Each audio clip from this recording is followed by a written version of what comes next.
This is the Durable Dad Podcast. I'm your host, Tommy Geary. This show is going to give you the skills and tools you need to be a rock-solid man for your work, your community, and most importantly, your family.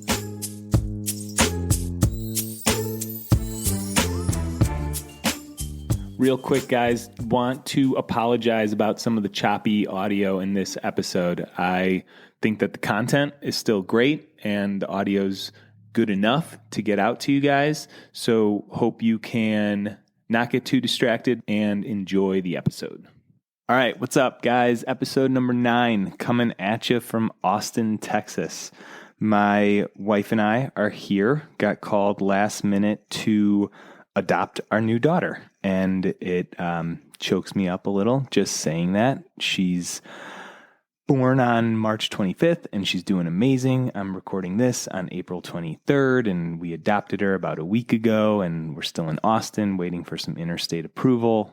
And I miss our daughter that's in Ohio a lot, and we're enjoying the quiet time here at our Airbnb with our new little one, and she's happy, healthy, and it's been really, really cool, but it has been a lot of balancing different emotions, big conversations with me and my wife. Sucks not having our whole family together, but we're going to get together pretty dang soon. So hopefully by the time you're listening to this podcast, we're already back and all hanging out together. But that is not what I'm going to talk your ear off about today. What I'm going to talk about today is growth mindsets versus fixed mindsets, and why a fixed mindset keeps us stuck. And the reason that this is coming up for me, one of my coaches, my business coach, kind of called me out on having a fixed mindset in different areas of my business and caught me off guard a little, but then it was pretty obvious. And I've done a lot of work on growth versus fixed mindset in the past, but since he called me out on it, I kind of went back, and the main Bible for growth mindset is Carol Dweck's book, and she coined the term growth mindset in the late 90s, and it's really cool how she stumbled across it. So the story goes, she was researching how people cope with failure, and she was studying little kids doing math problems, and she would start out with easy problems and let them get harder as they went along, and she was expecting kids to get pissed off and cry, and how would they cope with failure? And the cool thing was that there was this group of kids that weren't even thinking about failure. They weren't even thinking about making mistakes. The problems got harder, and they had thoughts like, oh, I've been waiting for a challenge. Oh, I was hoping that these problems would get harder. It kind of is crazy. The word failure, the word mistake wasn't even in their vocabulary. And this is what Carol Dweck started to call a growth mindset. Challenging yourself and enjoying the challenge, not just looking at the goal and trying to hit the goal, but appreciating the mistakes and the failures and the push along the way. This is really a unique way to look at failure. And what ended up happening is that those kids were more likely to try and not quit. When you're in a fixed mindset, you're really risk adverse. You don't want to make a failure. You don't want to make mistakes. And it keeps you from trying and learning and growing. So a person hanging out in the fixed mindset believes that their abilities are innate and they are set the way they are. And this shows up in athletes a lot. And I just remember this kid. I mean, this is back in kindergarten, first grade, on the soccer field. This dude was talented, like a really good athlete, good at all the sports that he played.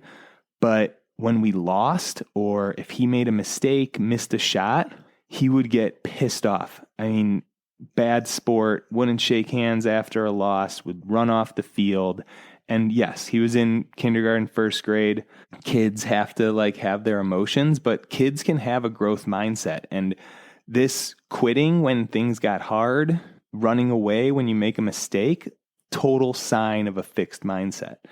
And then there's this other kid when I was in high school that as a freshman and sophomore, he was really good. Played linebacker, played running back, played fullback, and when he got to the varsity team, his ability, his talent didn't change, but the competition did.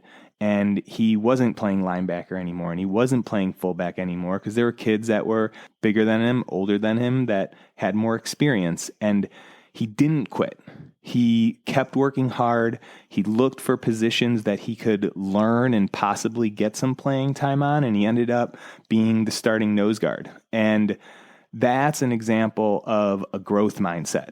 All right, how does the fixed mindset and growth mindset apply now? And it's sneaky, but it applies in all different areas of our life. We can really default to that fixed mindset if we're not careful. And when we're in the fixed mindset, we have these thoughts that are kind of negative because that's where the brain tends to be.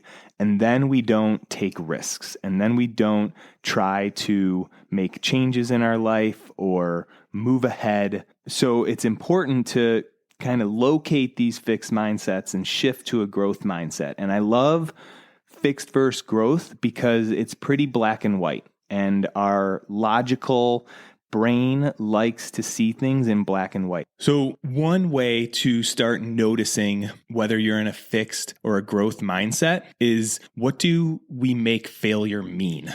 The exercise that I was doing with my business coach pointed out to me what I was making failure mean. The question was, what did you think about your last failure? And my first thoughts were, I fucked up. This is really disappointing. It bummed me out. And that's a fixed mindset. Thinking about failure as wrong, as something that's disappointing. On the other hand, the second part of the exercise was, what could be a growth mindset about that last failure? And when I flipped it, like, failures mean that I'm growing. This is the next step in the process. Of course, I made a mistake. Failure is a reflection of me putting effort into the business.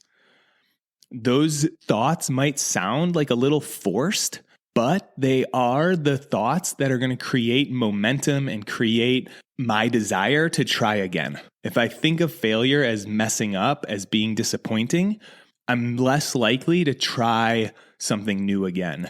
Another way to identify a fixed mindset is asking ourselves, how do we define success?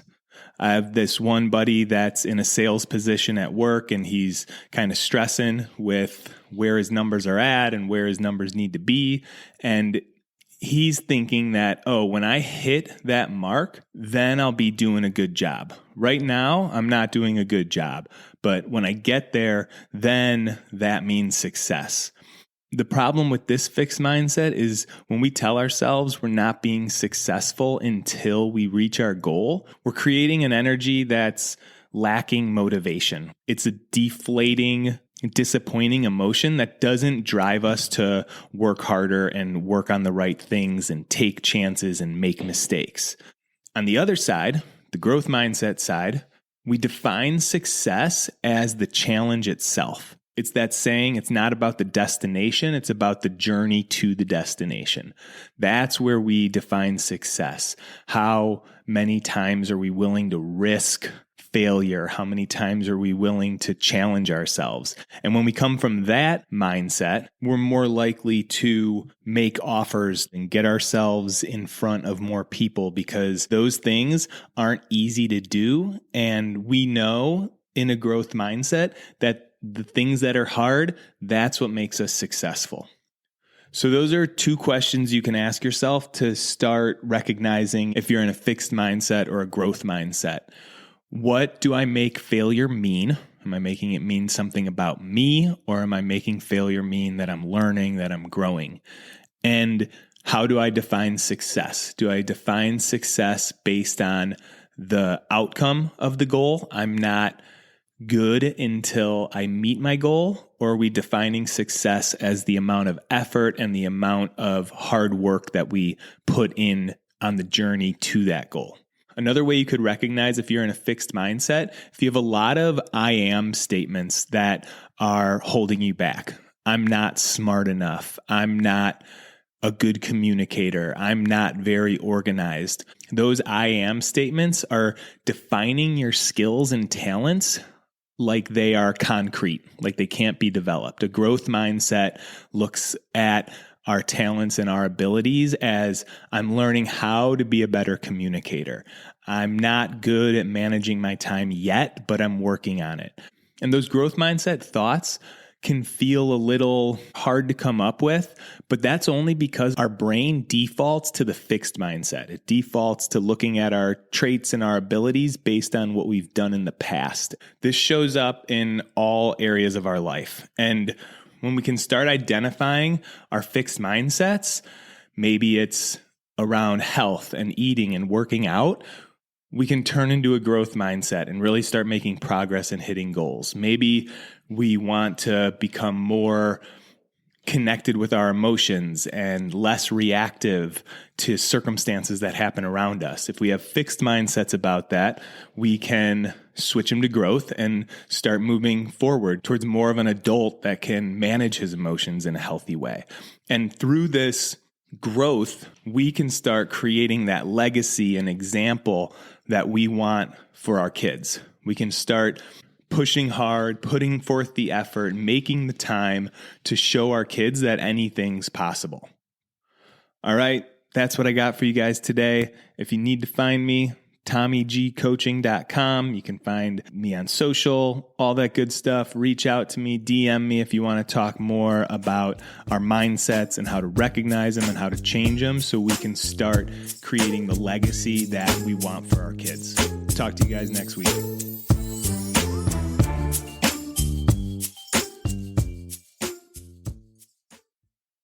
All right, before you take off, what is your big challenge for 2026? If you haven't decided yet, check out the next Grand Canyon trip, a 16-mile hike from the top of the canyon down to the Colorado River and back up. This is the kind of challenge that's going to push you into a higher gear. You're going to train, you're going to get in better shape, and you're going to check off a bucket list experience. So if you're wanting something to train for next year, a goal that's going to pull you out of the grind, this is it. We're assembling the team right now. All the details are on the website. Training starts in January. We hike in April. Check it out.